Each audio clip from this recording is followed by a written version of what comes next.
Après cet accouchement hors norme mardi 4 mai au Maroc, la mère et les bébés se portent bien, selon le gynécologue obstétricien de la clinique privée Aïn Borja. La mère, Halima Cissé, avait été évacuée fin mars du Mali. 9 bébés nés vivants d'une même grossesse, une première rendue possible par la mobilisation de plusieurs médecins de Tombouctou à Casablanca en passant par Bamako qui ont tout fait pour donner à la mère et au bébé toutes leurs chances de survie. L'histoire commence à Tombouctou, dans le nord du Mali. Halima Cissé, étudiante en secrétariat, et son mari, Abdelkader Arbi, comptable dans l'armée, souhaitent un second enfant. Ils sont déjà parents d'une petite fille de 2 ans. Les mois passent, l'attente leur semble longue. Le docteur Sédou Sogoba, chef du service de gynécologie de l'hôpital régional de Tombouctou qui avait suivi la première grossesse du couple, leur propose un accompagnement thérapeutique par induction d'hormones injectables. Lorsque la nouvelle grossesse commence, le docteur Sédou Sogoba pratique une échographie et compte alors, à sa grande surprise, cet embryon. Je me suis dit, il y a quelque chose que je ne comprends pas. J'ai appelé un collègue radiologue. Nous avons refait l'échographie ensemble. Il m'a dit, mon cher collègue, ce que tu as vu, c'est ça. Nous avons alors expliqué la situation à Madame Halima Cissé. Elle a dit, c'est extraordinaire, et elle s'est mise à rire. Cet embryon repéré, mais le docteur Sogoba sait qu'il peut y en avoir plus. La qualité de l'appareil utilisé pour les échographies à l'hôpital régional de Tombouctou est limitée, et dans de tels cas de grossesse multiples, il est très difficile de distinguer avec certitude tous les embryons.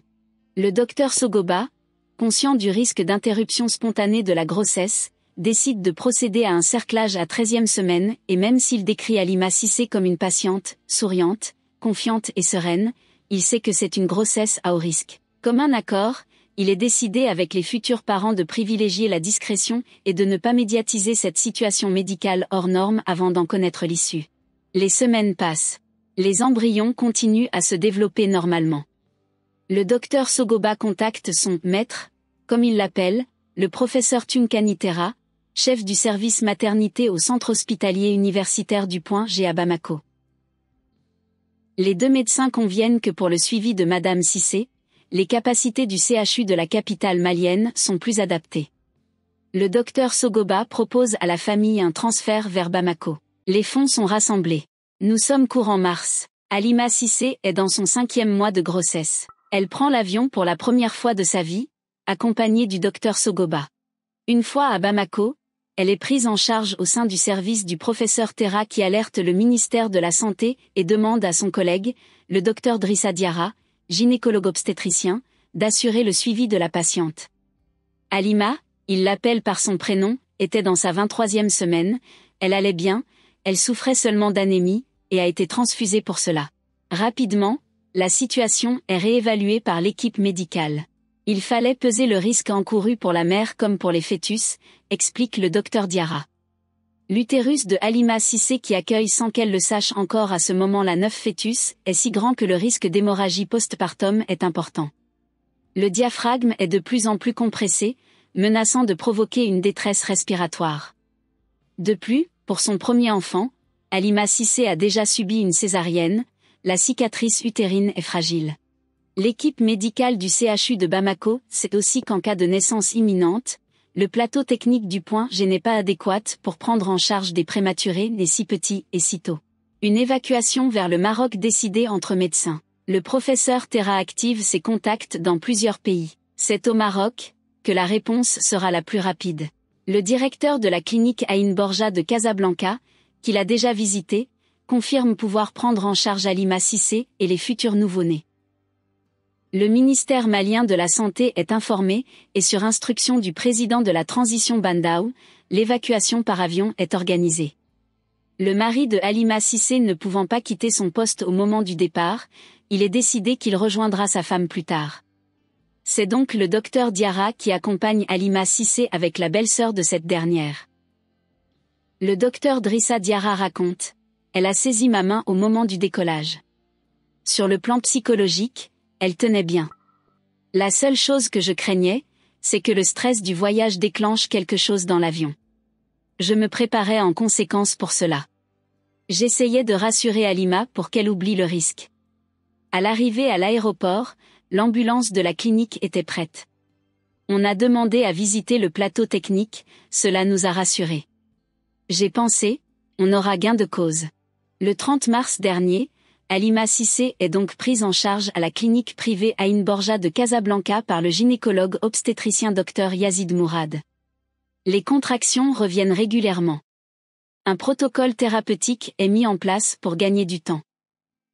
5 semaines passent, sous étroite surveillance. Le docteur Sogoba de Tombouctou, tout comme le docteur Diarra de Bamako, racontent avoir été quotidiennement en contact avec leurs patientes et leurs confrères marocains. 9 nouveau-nés alors qu'on en attendait 7. Lundi 3 mai, nouvelle évaluation du risque pour les enfants comme pour la mère. Le mardi matin, une césarienne est décidée. Le père Abdelkadir, resté à Tombouctou, prévient le docteur Sogoba, premier à avoir détecté la grossesse multiple. Rentré à Bamako, le docteur Diarra, après s'être entretenu avec son homologue marocain, parle à Halima Cissé. Je l'ai rassuré, je lui ai dit que tout irait bien. À la mi-journée, le docteur Yazid Mourad raconte avoir extrait rapidement et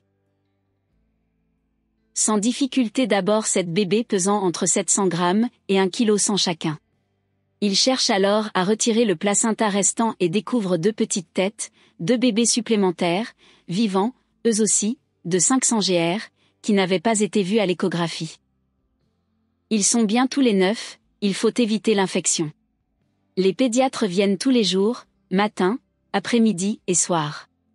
On ne peut pas prédire comment ça va évoluer, pour l'instant même les pédiatres sont étonnés. Ceux de 500 grammes vont bien. On espère que ça va continuer. 5 filles et 4 tout petits garçons qui se portent bien, selon le docteur Yazid Mourad, tout comme leur maman, Halima Cissé, qui a passé elle-même 24 heures en réanimation après une hémorragie de la délivrance.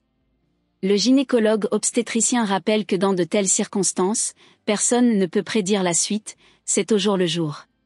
Les nouveau-nés sont sous étroite surveillance, suivis par une équipe autour de 3 pédiatres. Le plus grand risque, c'est l'infection ou une hémorragie interne tant leurs organes sont fragiles. Le père, Abdelkader Harbi, toujours à Tombouctou, dans l'attente des autorisations qui doivent être délivrées par les autorités marocaines pour faire le voyage, se dit confiant et tranquille. Il échange tous les jours avec son épouse. Quant à leur petite fille de 2 ans et 5 mois, je ne lui ai encore rien dit, elle se rendra compte quand elle verra de ses propres yeux ses petits frères et sœurs, si Dieu veut.